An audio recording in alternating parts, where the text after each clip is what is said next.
Este ano, o Fantástico está investigando os gargalos do Brasil. Já mostramos bilhões de reais desperdiçados no sistema elétrico e na transposição do Rio São Francisco. Chegou a hora da série Brasil, quem paga é você.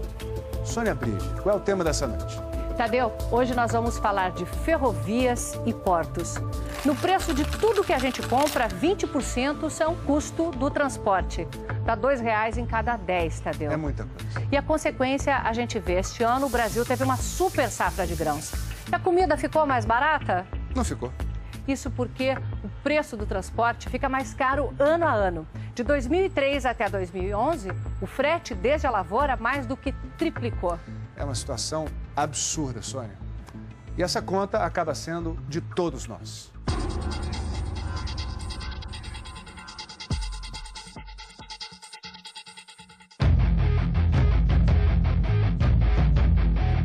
A velocidade que o Brasil precisa ainda não entrou nos trilhos. É preciso uma caminhonete fazendo as vezes de trem para percorrer a ferrovia Norte-Sul no centro do país. Estamos entre Palmas, no Tocantins, e Anápolis, Goiás. 700 quilômetros que ainda não podem ser chamados de ferrovia. O país gastou 5 bilhões e 100 milhões de reais. E depois de 2 décadas, continua esperando pelo trem. Depois da obra toda paga, ficaram tantos problemas acumulados que o Brasil ainda vai precisar gastar 400 milhões de reais. Dinheiro do contribuinte que você paga no seu imposto para finalmente ter um trem circulando nesses trilhos. Além disso, o sonho de ver o Brasil transportando suas cargas de uma maneira mais barata e eficiente vai ficando cada vez mais longe. O Tribunal de Contas da União comprovou que a obra, além de superfaturada, foi mal feita. Sem proteção, os taludes, esses cortes feitos na terra, se desmancham sobre a estrada de ferro. Curvas fechadas demais. Ou o trem reduz a velocidade ou descarrila. Em muitos pontos, os trilhos simplesmente não foram soldados. São presos por talas que não suportam o peso de trens carregados. Aqui a empreiteira entregou um longo trecho de uma área de manobra sem o leito de brita sob os trilhos. Se um trem passasse aqui, afundaria.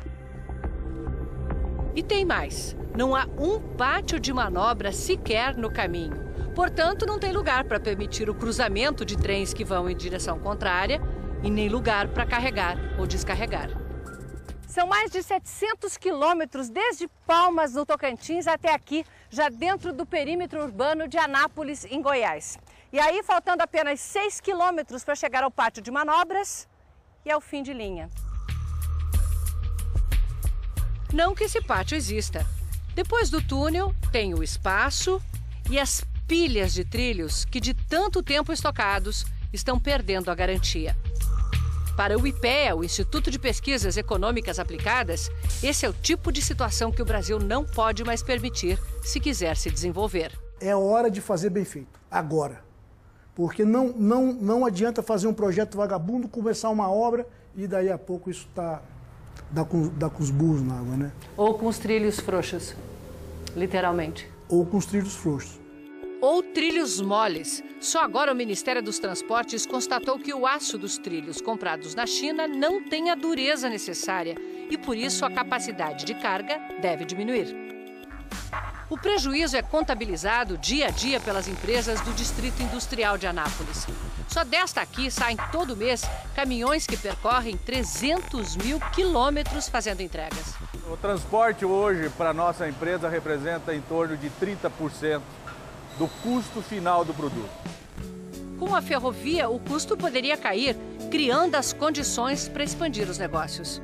Nós vamos crescer, em média, 30% ao ano após a ferrovia estiver funcionando.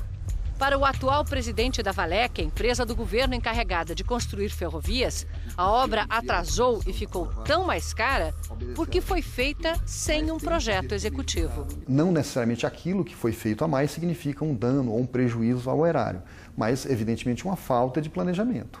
Tá? Eventualmente você pode ter má-fé e algum desvio na obra que a gente tenta coibir de todo jeito, mas uma falta de planejamento pode dar vazão a isso, sim. Agora a Valec fará os projetos antes de qualquer nova licitação. Mas parece impossível ter chegado até aqui numa obra que começou há 26 anos, ainda no governo Sarney. Eu acho que nenhum presidente terá condições de interromper esta obra. Mas parou. 18 anos. Retomada no segundo mandato do presidente Lula, continuou sendo feita sem projeto. Hoje, o governante toma a decisão de fazer e aí é que a máquina vai preparar aquele projeto para ser executado. Como a sociedade está ansiosa, você acaba comprimindo a preparação do projeto e para começar mais rapidamente a obra. Para o Tribunal de Contas da União, isso é uma porta aberta para a corrupção. Quando a obra já começa assim, com um projeto que se sabe que não é o projeto adequado, já se cria um clima de desorganização, que favorece a pessoas, fraudes, corrupção, que se favorece a tentativas de ganhar indevidamente por meio dos chamados aditivos. O responsável pela obra, o então presidente da Valec, José Francisco das Neves, conhecido como Juquinha, foi preso em julho do ano passado pela Polícia Federal. A investigação mostrou que, à frente da Valec, o patrimônio de Juquinha saltou de R$500 mil para mais de 60 milhões. As escutas telefônicas que o envolviam na corrupção foram anuladas pela Justiça. Juquinha foi solto, mas não inocentado.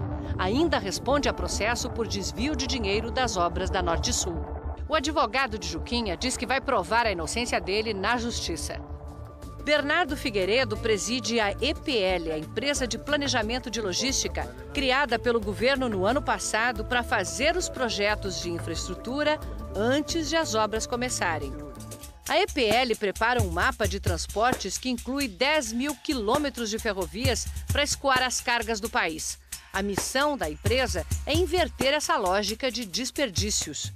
Nós precisamos de qualificar melhor a preparação das obras, porque é isso que vai evitar aditivos, obras inacabadas, o contrato que se esgota antes da obra. O leito inacabado da Norte-Sul passa nos fundos da empresa de farelo de soja. Vocês já estavam contando que ia chegar quando? Essa promessa já era para 2008 e ainda continua só no Leitos. Nem mesmo os trilhos estão aí. A empresa que fica em Anápolis usa a antiga ferrovia, que vai até o Porto de Vitória, no Espírito Santo. Mas para exportar para a Europa, a Norte-Sul baixaria muito os custos. Entre você mandar o produto hoje para Vitória ou mandar para o Porto de São Luís, você teria a economia de 4 mil quilômetros de frete marítimo. É muita coisa. É muita coisa. É um desperdício. É o custo do Brasil. Uma espiadinha no mapa deixa claro. Saindo daqui para embarcar tanto em São Luís quanto em Belém, já estaria a meio caminho da Europa. Ou do Canal do Panamá, de onde seguiria para a China. É a 7ª maior obra de transporte em andamento no mundo. Uma espinha dorsal cortando o Brasil do Pará a Rio Grande do Sul. Mas só há trens no trecho de Palmas, no Tocantins, a Ceilândia, no Maranhão. Lá, a Norte-Sul se encontra com a estrada de ferro Carajás, que chega ao porto do Itaqui, em São Luís, no Maranhão. Outros 2 trechos estão em obras. O resto nem começou. No trecho que vai de Goiás a São Paulo, o TCU descobriu que várias pontes não têm projeto. Estivesse o trem pronto e não haveria engarrafamentos na entrada dos portos. A maioria dos caminhões que está no pátio de espera do Porto de Santos saiu do norte do Mato Grosso. Lá na lavoura, o Brasil é o mais eficiente do mundo. Ninguém produz melhor ou mais barato. E este ano tivemos super safra. Mas depois de 2 mil quilômetros da estrada, o custo do frete já consumiu 30% do preço da soja. E vai ficando impagável com os atrasos. Em Santos você tem que esperar para descer a serra, fica até 5 horas para descer a serra. Quando chega no Ecopátio, fica 2, 3 horas para entrar dentro do Ecopátio. O Ecopátio é um estacionamento onde eles esperam vaga para entrar no porto. Depois que sai do Ecopátio, muitas vezes você pega 3, 4 horas de fila para chegar dentro do porto. Chega dentro do porto, é engarrafamento também. Todo mundo perde. Nós ganhamos porcentagem, né? Não somos salariados. Nós estamos parados, nós estamos perdendo, nós não ganhamos dinheiro, nós não temos salário fixo. O O engarrafamento de caminhões é pior porque a cada vez que chega um trem, a estrada é bloqueada. O viaduto que evitaria isso é obra do PAC, mas não ficou pronto a tempo da safra. A dificuldade não é só fazer a soja chegar até o porto, mas fazer com que ela embarque nos navios. O Brasil não tem berços suficientes, quer dizer, espaço e estrutura para carregar os navios. Um outro engarrafamento, lá na entrada do porto. Um sobrevoo na aproximação do Porto de Santos mostra o tamanho do engarrafamento. Mais de 80 navios ancorados na fila para atracar. Eles vão esperar, em média, uma semana a um custo de R$60 mil por dia. Essa é uma das razões para que, entre os BRICS, o grupo de países emergentes mais ricos, o Brasil fica em último lugar em qualidade de portos e ferrovias. Se você olha praticamente todos os portos, temos filas. Filas e filas de navio. Dentro das baías, fora das baías. E isso daí alguém paga. Nós pagamos. Não há dúvida que nós pagamos. Por causa do atraso no carregamento dos navios, a China cancelou a compra de 2 milhões de toneladas de soja este ano. O recente cancelamento de exportações de soja é uma demonstração clara que o Brasil tem condição de vender, mas não tem condição de entregar nos prazos definidos. Este armazém aqui é o exemplo de como o sistema entra em colapso. Há 3 dias parou de receber soja porque está completo, com 135 mil toneladas de soja. Dá para carregar 2 navios, só que ela não pode carregar porque não tem espaço no porto para os navios atracarem.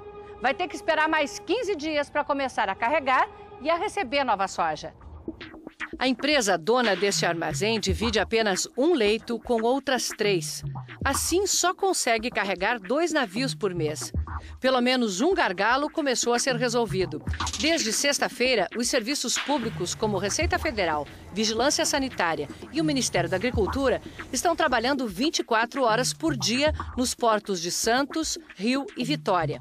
Em maio, outros portos passam a operar 24 horas por dia.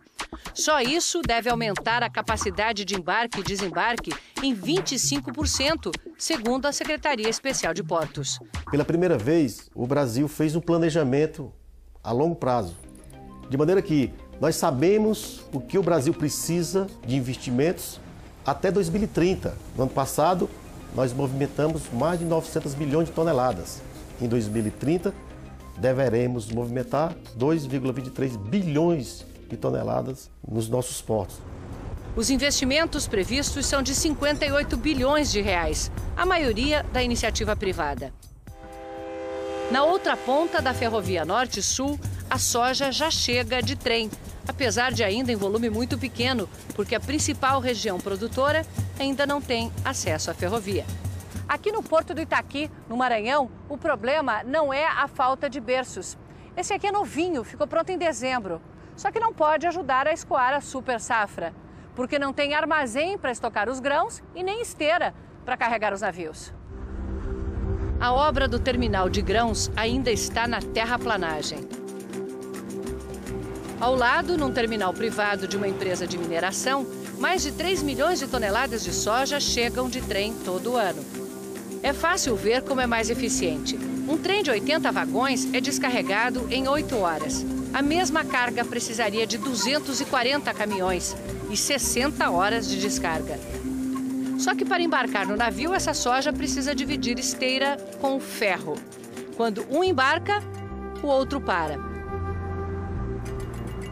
A empresa está construindo um armazém e esteiras para duplicar a capacidade de embarque. A carga de contêineres também enfrenta problemas.